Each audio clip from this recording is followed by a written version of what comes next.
do tema chamado estranha moral, porque tem alguns ensinos de Jesus que ficam um tanto difícil compreendermos com o grau de civilidade e também de conhecimentos que temos hoje, como ele falou naquela época.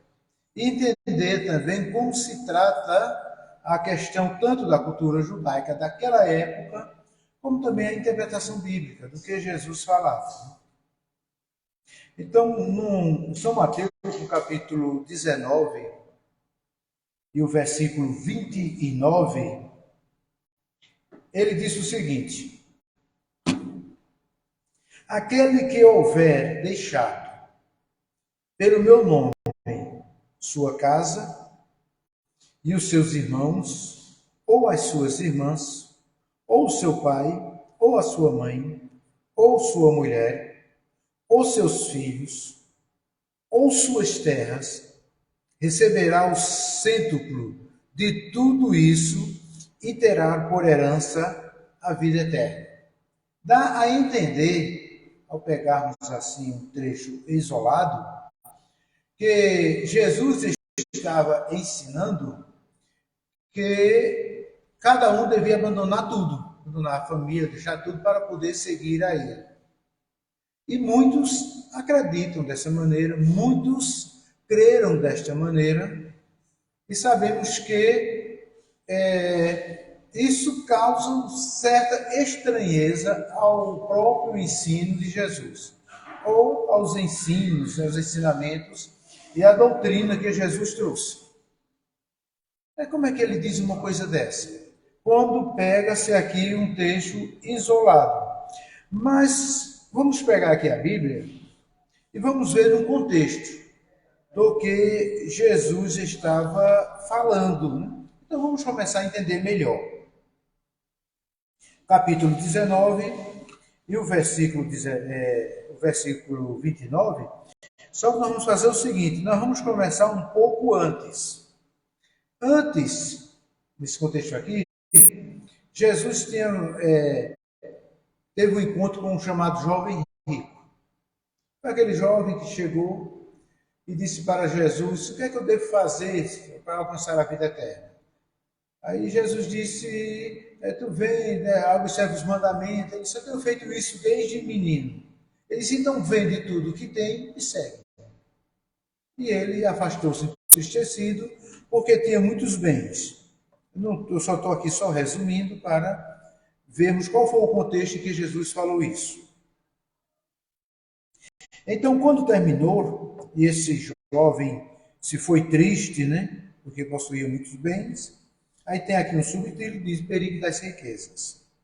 E Jesus disse a seus discípulos: em verdade vos digo, dificilmente um rico entrará no reino dos céus. E digo mais ainda, mais fácil é um camelo entrar pelo buraco de uma agulha do que um rico entrar no reino de Deus. Ouvindo isso, os discípulos se espantaram e disseram: quem poderá então salvar-se? Olhando-os, porém, Jesus lhes disse: para os homens é impossível, mas para Deus tudo é possível. Então, tomando a palavra, Pedro nesse momento já era o líder dos discípulos, tomando a palavra, Pedro lhes falou: e nós, que deixamos tudo e te seguimos, o que teremos? Então veja que os discípulos também estavam um tanto materializados. E já agora Pedro disse: olha, e nós que deixamos tudo, deixamos as redes, deixamos as nossas famílias, e dá a entender, às vezes quando ele deixamos nossas famílias, como se tinha partido para um local bem distante. Né? Mas toda a área que Jesus desenvolveu seu ministério, pregação, era praticamente ao redor do lago de Genezaré. Era pertinho. Isso era mais perto do que a gente sair aqui da Coab e ir para o centro da cidade. Era tudo juntinho, tudo pertinho. Sempre estavam cruzando com os parentes, né? Eles deixaram, evidentemente, o trabalho e estavam assim, acompanhando Jesus nas suas andanças. Né? Mas eles, de fato, deixaram tudo. Não tinha praticamente nada. mas o que não tinham deixado para seguir Jesus. Mas eles estavam com um propósito, porque viram Jesus um revolucionário e acharam que dessa vez eles iriam ficar livres do governo romano, que Roma dominava naquela época. E se ali toda aquela parte judaica se tornasse independente, certamente Jesus seria o rei.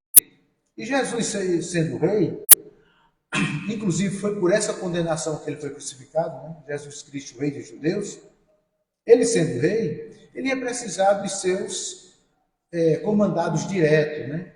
Aqueles que estavam ao seu lado. E entre os discípulos já havia uma disputa para saber quem era que iria ficar junto do rei quando fosse governar toda a Judéia. E acontece que nessa disputa, a mãe de dois apóstolos, né, de Tiago e João, o outro, ela foi até interferir, né? Até chegou diante do Senhor e disse: ó Senhor, quando estiverem lá, quando tomarem posse, coloca um do meu filho à direita e outro à esquerda, né? Primeiro-ministro, né? As pessoas mais importantes. E Jesus aqui estava falando de outra coisa. Enquanto Jesus estava falando de questões espirituais e vida futura, eles estavam pensando na parte material. E estavam pensando mesmo em entrar em batalha. Quando Jesus se reuniu lá no Getsemane, e que foram prender Jesus, Pedro puxou a espada, puxou para matar mesmo. Eles estavam prontos para a guerra, para a briga. E Jesus falava: o meu reino não é deste mundo. Então, não estranha Pedro falar isso. E nós, o que nós teremos? Então disse Jesus. Jesus respondeu: eu vos asseguro, na regeneração, quando o Filho do Homem sentar no trono de sua glória, vós que me tendes seguido, também vos sentareis em 12 tronos, para julgar as 12 tribos de Israel. Aqui, o que chama minha atenção é que eu vejo aqui, primeira vez, Jesus, né, falando sobre a questão da regeneração. Esse tanto que nós falamos, né, que tem uma base bíblica. Esse, na regeneração, então no mundo de regeneração. Então teremos aí as recompensas. Mas quem? Aqueles espíritos que, pelos seus méritos, evoluírem para o mundo de regeneração. Nós vivemos atualmente no mundo de provas e expiações. Estamos agora no limiar dessa transição planetária. E tudo isso que está acontecendo geopoliticamente em nosso mundo nos diz isso. Essas guerras, todos esses conflitos, tudo isso está mostrando que nós estamos num momento de transição para o mundo de regeneração. E, evidentemente, muitos dos espíritos que estão encarnados na Terra não vão mais reencarnar nesse planeta. Então, estarão fora deste contexto. Então, veja, quando Jesus diz essa questão, né? Aí, continuando aqui, aí Jesus termina dizendo: e todo aquele que abandonar casa e irmãos, ou irmãs, pai e mãe, ou filhos e campos por amor de meu nome, receberá 100 vezes mais e possuirá a vida eterna.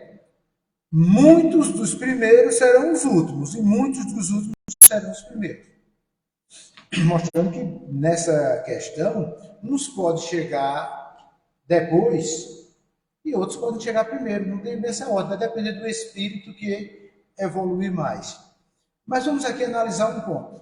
Jesus disse: olha, quem deixar, eu lhe darei 100 vezes mais na regeneração. Se você deixar um pai, você vai ter 100 na regeneração. Se deixar um filho, vai ter 100. Se deixar um, vai ter 100. Isso nos traz aqui o foco da família espiritual no mundo de regeneração. No mundo de regeneração, todos os que evoluírem estarão convivendo como uma grande família. serão mais fraternos, será um mundo mais evoluído. É o que os católicos evangélicos chamam de céu, e nós chamamos de mundo de regeneração. A propósito, nós estamos com o canal Mundo de Regeneração Caruaru no YouTube, né? Inclusive Soares está participando, seu Mário, o Elias Moraes de Goiás e eu, nós estamos com esse projeto.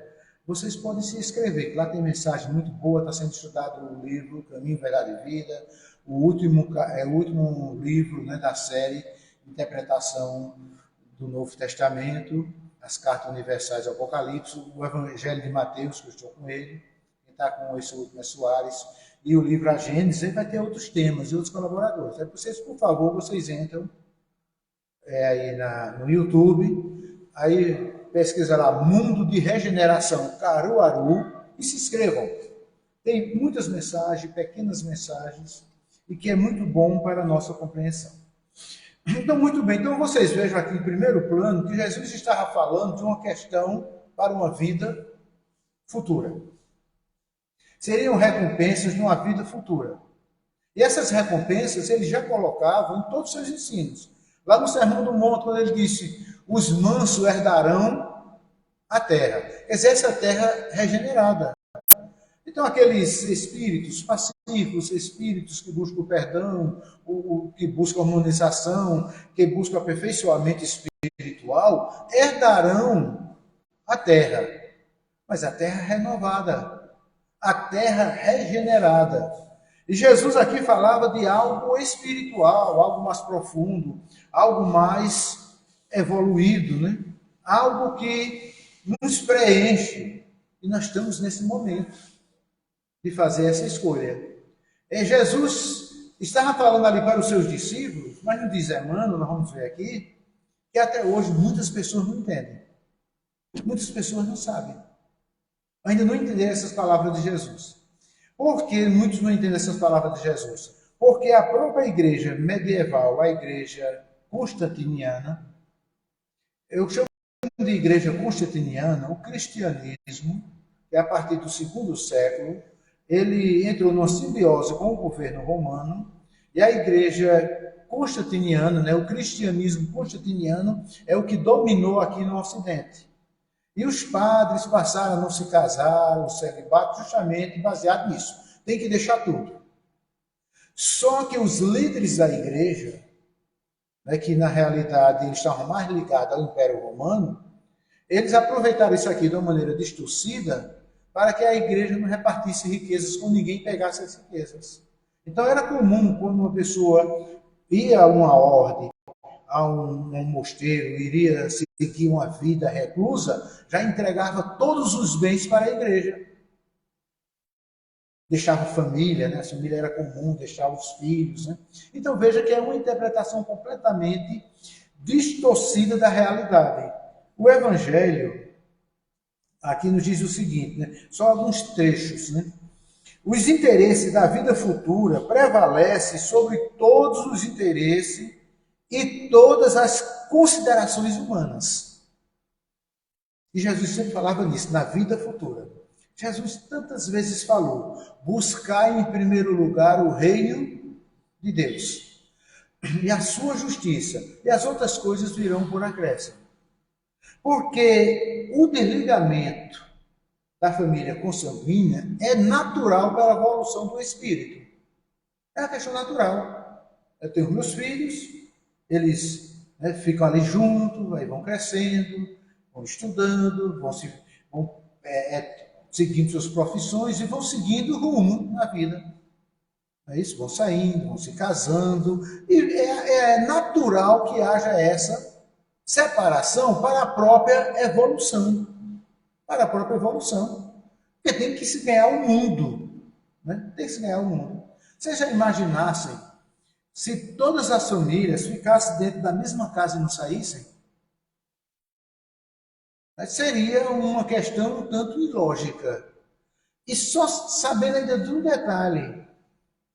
Os que nós recebemos em nossa família já são espíritos em trabalho de acertos kármicos e de resgate. Não é aqueles espíritos tão bons Eu não sou um espírito tão bom para a minha família. Nós estamos na luta. Na regeneração, os espíritos mais afins já estarão mais próximos. É o chamado a verdadeira família. É aquele que já dizia Salomão. Há amigos mais chegados que um irmão. Então Jesus já deixou bem claro. O alvo primeiro é a vida futura. E quando se diz deixar pai, mães e filhos, então daí tem um significado muito futuro da vida espiritual. Da vida espiritual. Vejam bem, quando, eu não sou Ciro Gomes, mas digo, veja bem, né? Quando alguém desencarna. Quando alguém desencarna. Para o desencarnante, aquele que desencarnou, e para o que está ficando encarnado, o que é o melhor para ambos? É que quem está encarnado se desligue daquele apego que tinha ao que desencarnou. E o que desencarnou também. Porque quando não se desliga, se torna uma obsessão. E o espírito deixa de progredir o quanto deveria, porque está ligado. E se o meu filho desencarna e eu fico daqui materializando e com pensamento direto e aquela coisa, eu não estou ajudando ele a progredir na vida espiritual. E nem eu também estou. Isso não significa que é desamor. Porque quando há esse desligamento, a vida espiritual, ela prossegue, ela vai continuando. Só que não é o fim. Nós teremos este reencontro na regeneração. Só que será um reencontro de espíritos melhores. Eu vou estar melhor, meu filho está melhor, e cada membro da família vai estar melhor. Então, quando Jesus fala desta separação, é a separação com a maturidade espiritual, deixando o carnal de lado. Porque quando nós nos apegamos é à carne, dificilmente é ao espírito. E a nossa lembrança é do biotipo que temos, daquela maneira que é, nunca do espírito em si. Então, é necessário que busquemos em primeiro lugar o reino de Deus e a sua justiça, e as outras coisas servirão por acréscimo. Mas isso é o meu ensino duro, não? Dizer que depois da morte não deve se haver uma libertação. Jesus não falou isso?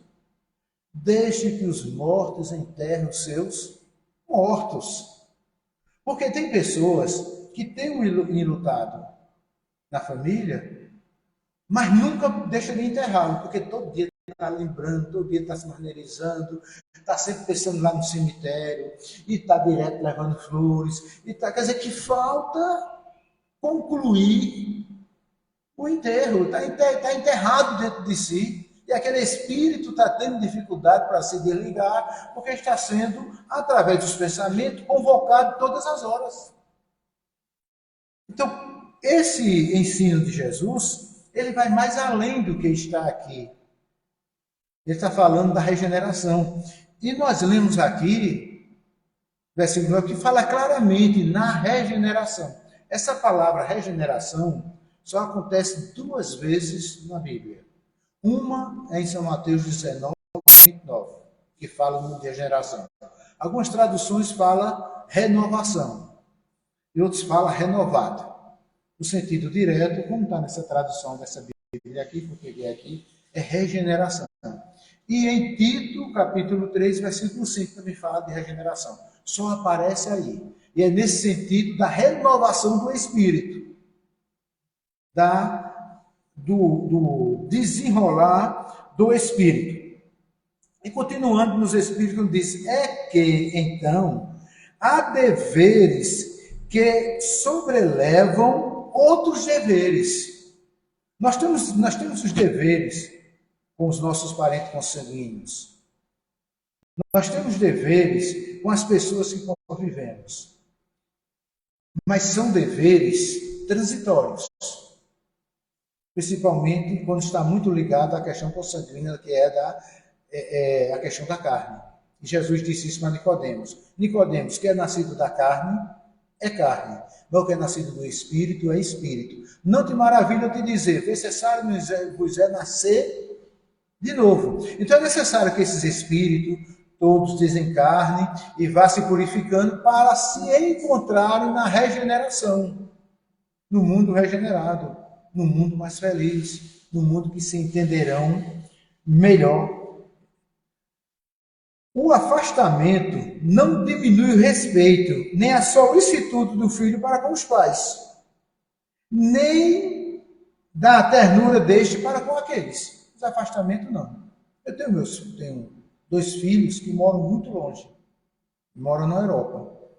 Mas a gente não hoje desse afastamento, porque nós temos tanta facilidade de conversarmos, né? Temos aí, conversamos agora pelo WhatsApp, né? Tem a mensagem de vídeo, message, tantos instrumentos, Zoom. Hoje o que não falta é instrumento, é só ter internet, né? Conversa, fala, né? Quer dizer, sempre há essa ligação. E eles, como espírito, para poderem crescer, desenvolver-se, precisaram viver essas experiências. Então, isso é natural. Dentro de um princípio da boa convivência e harmonização de casal, o que é que diz, né? Quando sai um jovem de uma família, junta com um jovem de outra família e se casa, para que eles vivam bem, o que é que os pais devem fazer? Não se meter na vida deles. Mas tem que separar para poder viver bem. Porque enquanto estiver se interferindo, vai desarmonizar. Então veja aqui como Cristo está representando uma coisa muito além. Não era aquela coisa de imediata. Não era aquela coisa literal. Quando vamos buscar esses ensinamentos de Jesus de uma maneira literal, nós não compreendemos o que na realidade ele está trazendo. No livro Caminho, Verdade e Vida, esse livro aqui foi lido só que na mensagem 154, que tem o título Renunciar, ele usa justamente esse texto que nós estamos falando agora. E ele diz o seguinte, Emmanuel, neste versículo do Evangelho,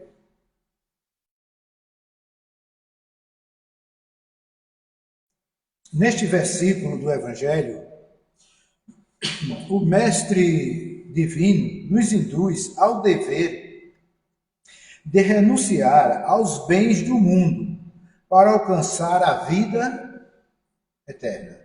E todos temos que renunciar aos bens do mundo.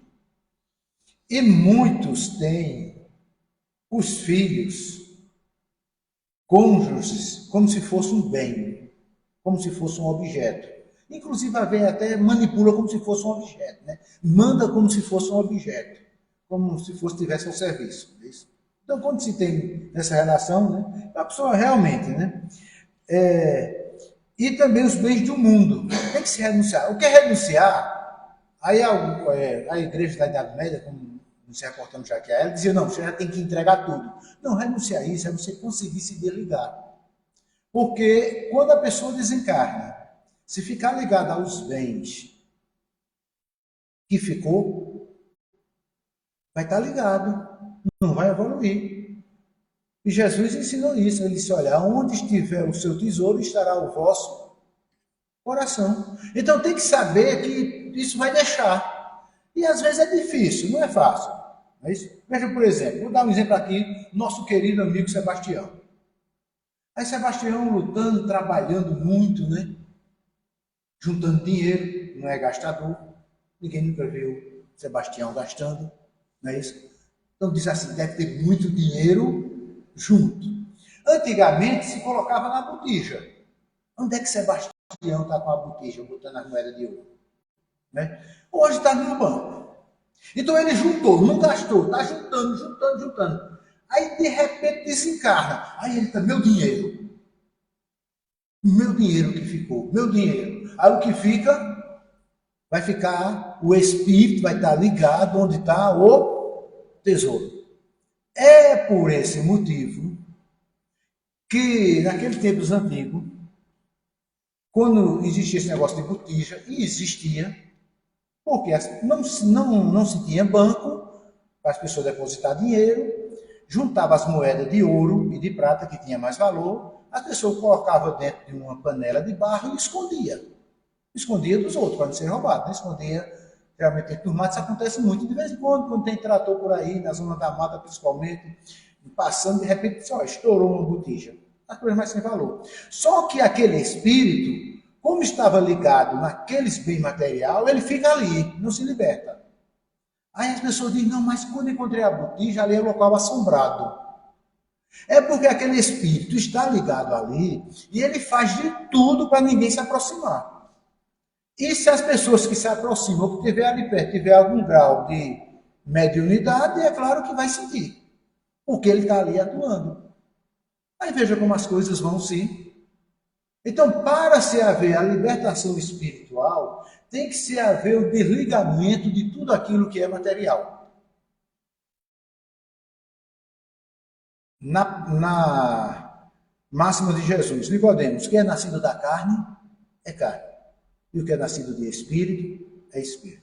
Então, mostra que nessa nossa relação, nós temos os consanguíneos e temos os espirituais. Os consanguíneos, tem que haver uma separação. Vai haver, qualquer momento tem que haver. Se não há uma separação por questão que um sai para morar no outro canto, mas vai haver pelo desencarne. Mas tem que ter separação. E quando tiver separação, tem que se separar. Tem que deixar. Isso é uma questão que é certa, né? Emmanuel nos fala que isso parece até um contrassenso, né? Quando Jesus diz. Mas seria um contrassenso se pegar o pé da letra. E principalmente para a cultura de nossa época. Para eles já não eram tanta. Eles até que tinham essas expressões um tanto meia difícil, né? Quando Maria foi para Jesus, ela acabou o vinho. Ele disse, mulher, o que tem eu contigo? Aí tu acham as coisas meia, né? Nós achamos uma coisa meia dura. Para a nossa cultura agora. Mas eles, naquela época, era comum falar desta maneira. Então, como nós podemos imaginar que Cristo estava esquecendo os deveres sagrados de manter os laços de família? É um dever sagrado, temos que manter. E quando os espíritos reencarnam numa família, é para manter esses laços, justamente para superar as suas arestas que vêm do passado. Por esse motivo, a família sempre tem aquele pouquinho de atrito, mas tem que aguentar porque estão juntos. Tem que suportar porque estão juntos. E tem que se auxiliarem mutuamente porque estão juntos. Então, isto é o que acontece, né? Então, os discípulos estiveram um tanto precipitados e não souberam atingir o sentido do ensino de Jesus naqueles tempos antigos. E muitos estão hoje. É como dizia o Rabino Ventura, né, que não é parente meu, no lado de São Paulo, vocês encontram muito ele no YouTube, né, o Rabino Ventura, da Sinagoga Sem Fronteiras, e ele falando a respeito de Jesus, disse o seguinte, ele é um ilustre desconhecido para os judeus e para os cristãos. E isso é uma grande verdade. Os cristãos conhecem pouco a Jesus. E os judeus também conhecem pouco a Jesus. E Jesus era um judeu, mas foi pouco conhecido pelos judeus. E pelos cristãos também, que conhecem mais o Jesus que foi colocado por Constantino, um imperador romano com fins políticos. Foi necessário, na terceira revelação, ser trazido para nós o cristianismo redivivo, com os ensinos de Jesus, apresentado para nós. Então, observemos, portanto, o que representa renunciar por amor a Cristo é perder as esperanças da terra e conquistar a do céu, a superior.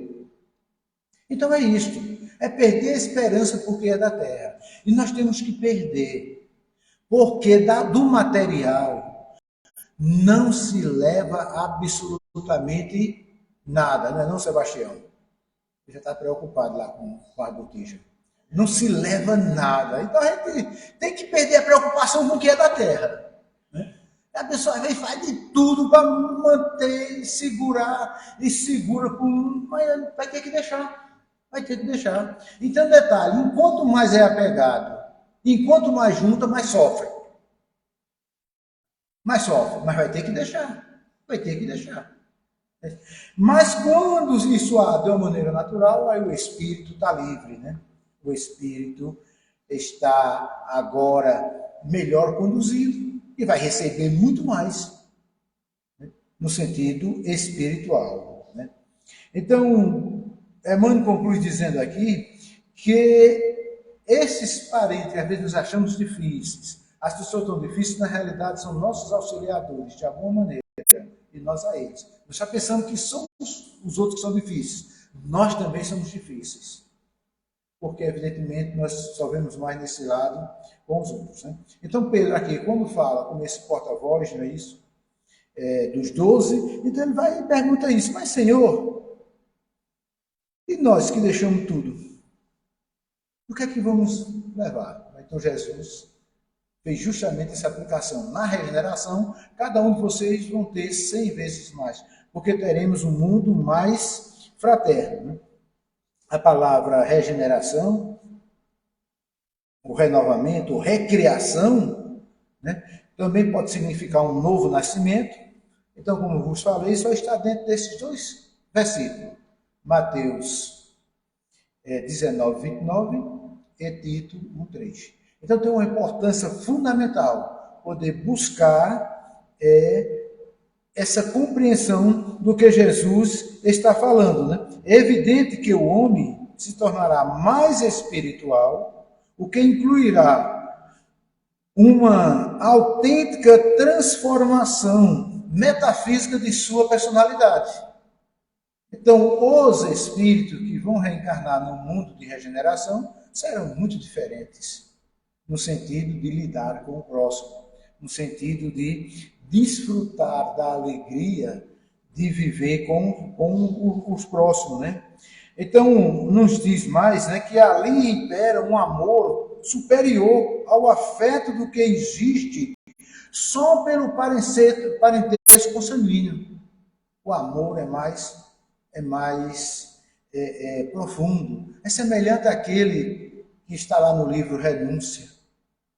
É aquele amor que se doa. É aquele amor que Paulo fala lá em 1 Coríntios 11, né? Tudo crê, tudo sofre, tudo suporta, jamais acaba. É aquele amor agape, é o amor divino, porque nós agora não sabemos amar como convém ainda, porque nós amamos muito material, né? Diz que é o seguinte, o casal que tem determinadas posses, o amor só está bem quando tem dinheiro. Quando o dinheiro se acaba, o amor se destrói. E quando ainda está um pouco equilibrado, um outro, né? Quando o casal recebe o mesmo salário, tem a mesma renda, ainda se mantém muito, mas quando um é mais do que o outro, sempre dá uma pisadinha, né? Quem tem mais, é porque é isso, né? E tal, e faz, e isso é porque está muito centrado no material, é no eu tenho, eu posso, eu tenho, eu faço. Eu tenho, eu faço. Só que quando desencarna e chega para o mundo espiritual, essas máximas não vão funcionar. Eu tenho, eu posso. Porque a moeda é diferente. É como nos diz lá em nosso lar, são os bônus horas conquistados pelo avanço espiritual. Então é quando nos fala aqui que neste mundo de regeneração impera um amor superior ao afeto que existe só para o parentesco consanguíneo, né? E Deus é que vai estar ali de uma maneira forte, trazendo cada vez mais conhecimentos através dos espíritos e de compreensão para uma nova era. Então, os objetivos serão outros, serão todos mais elevados, o amor será maior de uns para com os outros, né? Então, em todas nas escrituras, né, a vida presente é sempre apresentada como oportunidade de preparação para a vinda vindoura, quando o homem haverá de alcançar esse desenvolvimento espiritual. Nosso objetivo aqui, nós estamos vivendo aqui agora é preparar a próxima reencarnação. E da maneira como agimos aqui, da maneira do que procuramos aqui, da maneira como nos apegamos aqui às coisas materiais, é o que vai dizer como será a nossa próxima reencarnação. Porque da maneira como nós desencarnamos, é a maneira como nós partimos para o plano espiritual, que é chamado de erraticidade. Não vamos ser melhores. Então nós precisamos nos melhorar enquanto estamos na jornada. Jesus assim ensinou: olha, faz a paz com os teus inimigos enquanto estás a caminho. Então o que nós estamos construindo agora, o que estamos buscando agora, é a preparação para a próxima reencarnação. Os nossos atos, as nossas buscas, as nossas procuras, é o que vai nos conduzir para este mundo melhor. Então nós precisamos não estar muito preocupados com o que vamos construir para esse mundo material, que tudo vai ser derramado por terra, tudo vai virar pó. Como disse lá no livro de Salomão, quem pó em pó se tornará, mas o espírito volta a Deus. Então busquemos mais a construção do ser espiritual. Evidentemente não devemos esquecer as outras, mas Jesus deu a prioridade. Buscar em primeiro lugar o reino de Deus e a sua justiça, e as outras coisas virão por acréscimo. E essas coisas virão no mundo de regeneração. Que a paz divina, que o amor de Deus seja com todos.